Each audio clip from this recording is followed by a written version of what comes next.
president and vice president in North Carolina. It's the second stop on Donald Trump's 2020 campaign tour. And Sheena Elsie is in Fayetteville following the vice president's stop at Fort Bragg. But our team coverage starts with Marius Payton and Colleen Quigley in Greenville. That is where President Trump is expected to arrive within the hour. Marius.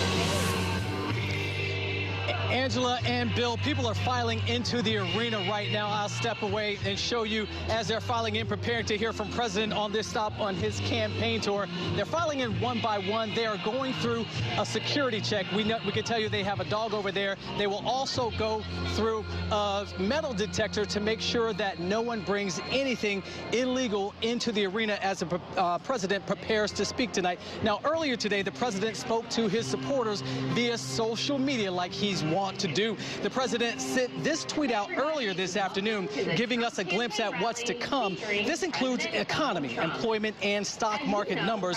This comes as the House approves a resolution condemning the president for telling 4 lawmakers of color to go back to where they came from.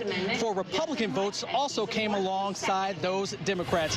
Now, we have been here much of the day and had a chance to speak with those Trump supporters. They are excited to hear what the president has prepared for them tonight. This Coliseum holds close to 9,000 people, and we can tell you that each and every seat will be filled, waiting to hear from the president. Now, earlier today, I had a chance to speak with Trump National Press Secretary KAYLEIGH and she gave us a sneak peek of what the president would say tonight specifically. He's definitely going to talk about the economy. I love being in the state of North Carolina because I believe it's a state that really is representative of the Trump economy on a nationwide scale.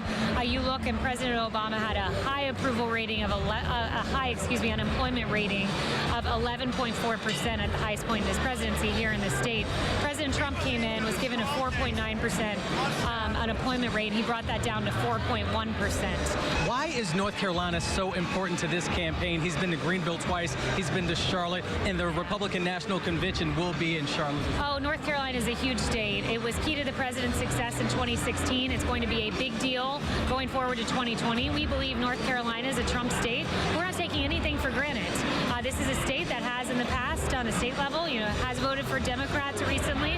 We want to make sure that those Democrats come and vote for President Trump.